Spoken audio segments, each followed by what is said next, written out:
Welcome back, students, and good morning. Next topic is winter solstice. In previous video, we will explain about summer solstice, and in this video, we will explain about winter solstice. From autumnal equinox, the Earth gradually move and it reach the position of winter solstice. Okay. कह रहा है from autumn equinox के बाद, जिसे autumn season कहते हैं तो autumn season के बाद क्या होता है, earth gradually move and it reach the position of winter solstice. उसके उस पोजीशन के बाद क्या करती है, वह विंटर सॉल्स्टिस में विंटर कर जाती है। On 22 December the sun shine vertically Tropic of Capricorn in southern hemisphere, okay, and it is known as the winter solstice in northern hemisphere। यानी कि जिस समय सन की रेज लाइन ऑफ कैंसर पे 23.5 डिग्री नॉर्थ में स्ट्रेट पड़ती हैं, उस समय नॉर्दर्न हेमिस्फीयर में समर सॉल्स्टिस रहता है एंड साउदर्न हेमिस्फीयर में विंटर सॉल्स्टिस होता है।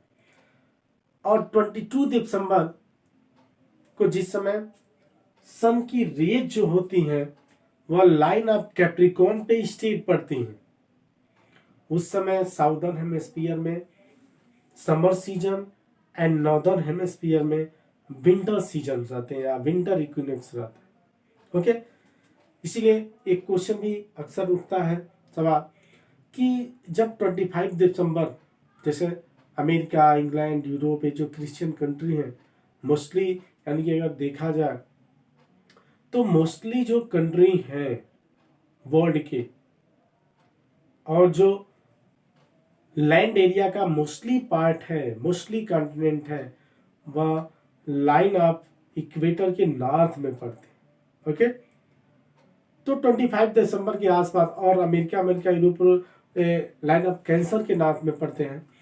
तो 25 दिसंबर को जिस समय क्रिसमस डे मनाया जाता है तो इन एरिया में विंटर रहता है, लेकिन पूछता है वो कौन सी कंट्री है। कुछ कंट्री ऐसे हैं जैसे न्यूजीलैंड हो गया, ऑस्ट्रेलिया हो गया, यहाँ पे जो क्रिसमस डे पड़ता है वह समर सीजन्स में पड़ता है, क्योंकि 22 दिसंबर को जो लाइन ऑफ कैप्रिकॉर्न है उस पर सन की रेज स्ट्रेट पड़ती है and line of Capricorn divided of Austria country into the two parts.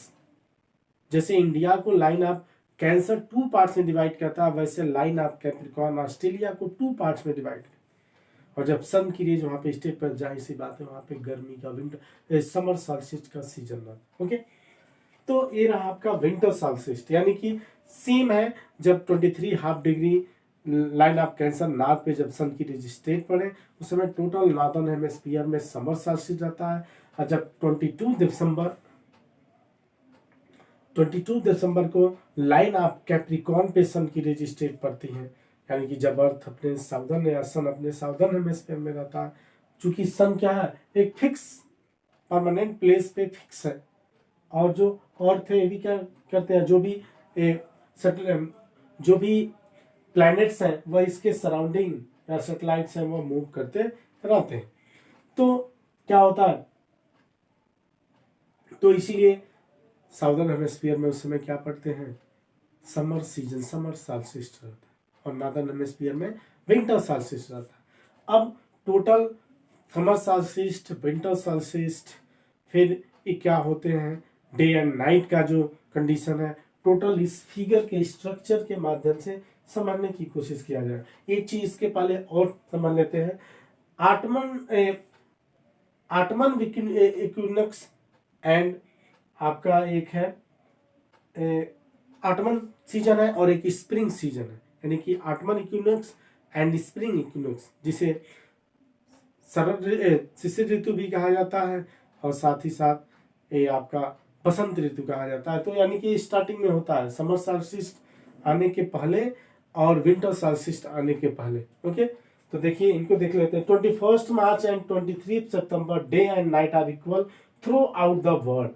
21 March को एंड 23 सितंबर को जो सन की रेज रहती हैं या क्या होती हैं, ये वर्टिकली जो लाइन ऑफ इक्वेटर होता है जिस जो 0 डिग्री होता है से जो अर्थ को टू हेवल्स में northern hemisphere and southern hemisphere में डिवाइड करती है लाइन ऑफ इक्वेटर, उस पे 21 मार्च एंड 23 सितंबर यानी कि 1 ईयर्स में 2 टाइम्स सन की रेज यानी कि सन इक्वेटर पे स्ट्रेट जाता है।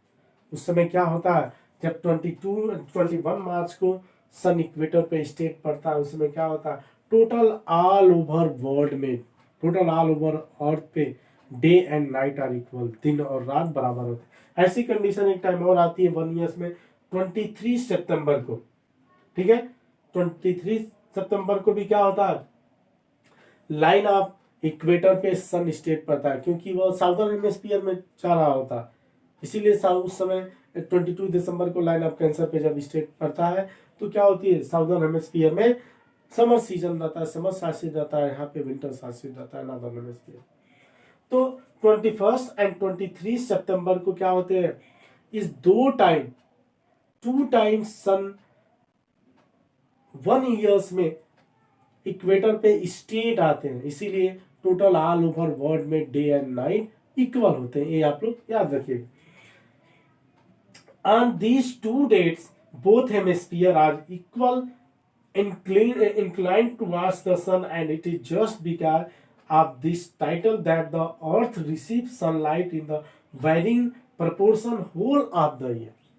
इन 2 डेट को अगर छोड़ दिया जाए तो पूरे जो होल ईयर है, पूरे साल है, वहां पे क्या होते हैं, सन की रेज और डे एंड नाइट में टोटल ऑल ओवर वर्ल्ड में वेरिएशंस पाए जाते हैं। ओके, तो सिर्फ 21 मार्च एंड 20, तो ये रहा आपका spring season and ottoman season. Okay, यहाँ से स्टार्टिंग होती है। अब देखिए इस फिगर को हम लोग समझते हैं। पहले तो ये सन है, ठीक है, और ये जो आपका फिगर बना है ये अर्थ है। चूंकि सन वन प्लेस पे परमानेंट फिक्स है और अर्थ क्या करती है, अर्थ सन का रिवोल्यूशन करती है, रिवोल्यूशन और साथ ही साथ अपने एक्सिस पे रोटेशन का भी काम करती है।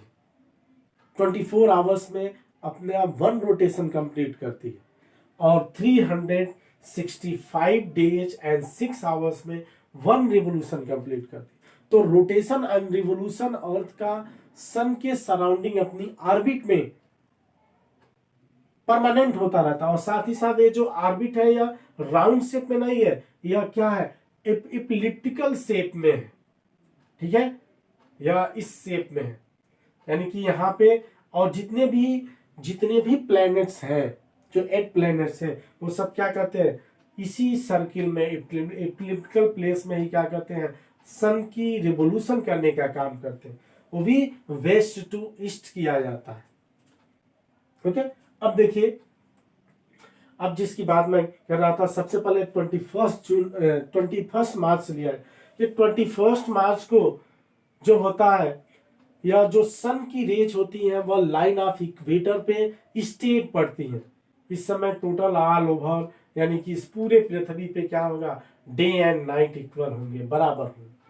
ओके, देखिए, और इस समय नॉर्दर्न हेमिस्फीयर में क्या होता है, स्प्रिंग यानी इक्वेटर लाइन के नॉर्थ, इक्वेटर लाइन के साउथ के पार्ट को, ठीक है, ये रहा आपका अर्थ और ये रहा इक्वेटर लाइन 0 डिग्री, ये नॉर्दर्न हेमिस्फीयर और ये साउदर्न हेमिस्फीयर।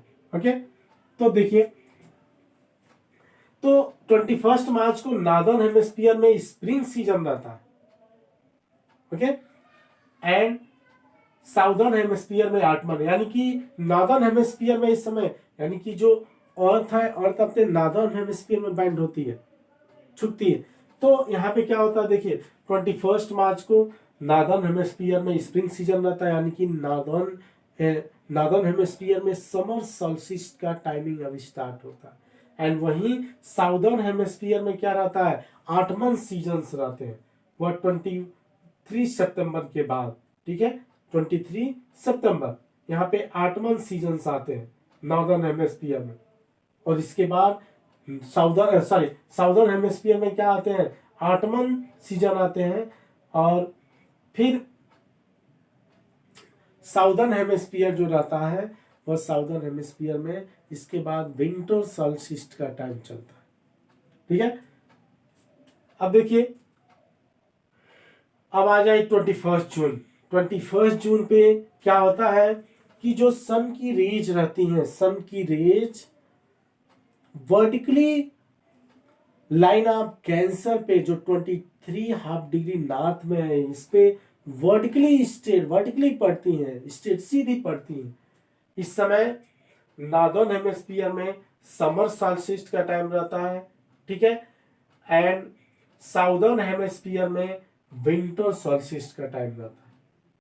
ठीक है, कंप्लीटली विंटर सॉल्स्टिस का टाइम रहता है, क्योंकि 21 जून को नॉर्दर्न हेमिस्फीयर में क्या होता है, लॉन्गेस्ट डे होता है, सबसे बड़ा दिन होता है। और इसी समय क्या होता है, नॉर्दर्न हेमिस्फीयर में नॉर्थ पोल पे 6 मंथ का डे होता है, और Norway, Sweden, Finland, Britain, France यहाँ पे 18 से लेके 23 आवर्स तक के डे होते हैं, 2 या 3 या 1 आवर्स के नाइट होते हैं। और नॉर्दर्न पोल देखा जाए, जहाँ पे जो एकदम नॉर्दर्न पोल का एरिया है, वहाँ पे क्या रहता है, वहाँ पे 6 मंथ्स का डे रहता है, और इस समय साउदर्न हेमिस्फीयर में 6 मंथ के नाइट रहते हैं। तो ये रहा 21 जून। फिर हम 23 सितंबर पे आते हैं। 23 सितंबर में कोई रहता है कि जो नॉर्दर्न हेमिस्फीयर रहता है वहां पे ऑटमन सीजन्स रहते हैं। ओके, ऑटमन सीजन 23 सितंबर को नॉर्दर्न हेमिस्फीयर में ऑटमन सीजन रहता है, एंड साउदर्न हेमिस्फीयर में इस समय स्प्रिंग सीजन की स्टार्टिंग होनी रहती है। और 23 सितंबर क्या होते हैं, टोटल ऑल ओवर वर्ल्ड में डे एंड नाइट इक्वल होते हैं, क्योंकि इस समय 23 सितंबर को भी सन की रेज लाइन ऑफ इक्वेटर पे स्ट्रेट पड़ती है। तो जाहिर सी बात है, मिडिल में है तो दोनों तरफ सन की रेज क्या होंगी, इक्वल पड़ेंगी, एक समान पड़ती। ओके, अब फिर चलते हैं हम 22 दिसंबर को। देखिए 22 दिसंबर को क्या होता है, सन की rays line of Capricorn 23.5 degree south पे लाइन ऑफ कैप्रिकॉर्न पे क्या पड़ती है, स्ट्रेट पड़ती है, सीधी पड़ती है। ठीक है, इस समय साउदर्न हेमिस्फीयर में कंप्लीटली समर सॉल्स्टिस रहता है। 22 दिसंबर को साउदर्न हेमिस्फीयर में क्या रहता है, साउदर्न हेमिस्फीयर में समर सॉल्स्टिस का टाइम रहता है, एंड नॉर्दर्न हेमिस्फीयर में कंप्लीटली क्या रहता है, 22 दिसंबर के आसपास, 22 दिसंबर के आसपास अपने यहाँ विंटर सॉल्स्टिस रहता है, ठंडक पड़ती है। वहीं ऑस्ट्रेलिया में completely winter season, sorry summer season रहता है। वैसे 21 जून को होता है अपने यहाँ, 21 जून को लाइन ऑफ कैंसर पे सन की रेज स्ट्रेट पड़ती है, इतनी गर्मी पड़ती है कि जो टेम्परेचर होता है वह 51 राजस्थान जैसे एरिया में 56 के आसपास चला, अपने यहाँ 45 44 46 के आसपास रहता है। और वहीं साउदर्न हेमिस्फीयर में विंटर सीजन रहता है। तो ये रहा आपका सीजन्स का, जो भी इस चैप्टर में इस जो सीजन्स रहे। ठीक है, summer seasons, winter seasons, ottoman seasons, okay, spring seasons, in total को हमने क्या किया, एक्सप्लेन करने का काम। और इसमें एक चीज और है रोटेशन और रिवोल्यूशन में, कि जो अर्थ होती है, अर्थ क्या होती है, 24 आवर्स में अपना 1 रोटेशन कंप्लीट करती है। और जो अर्थ का सैटेलाइट्स हैं, जो नेचुरल सैटेलाइट्स मून है, ओके, मून की भी जो स्पीड है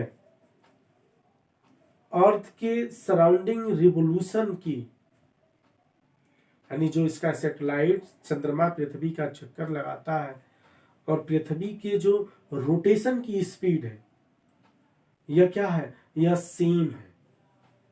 तो चूंकि चंद्रमा के रिवोल्यूशन और रोटेशन की स्पीड पृथ्वी के रोटेशन की स्पीड के पैरेलल है, समांतर है, उसके इक्वल है, तो क्या होता, इसीलिए हमें पृथ्वी से जो मून होता है, मून का वन पार्ट ही दिखाई देता है, दूसरा पार्ट नहीं दिखाई।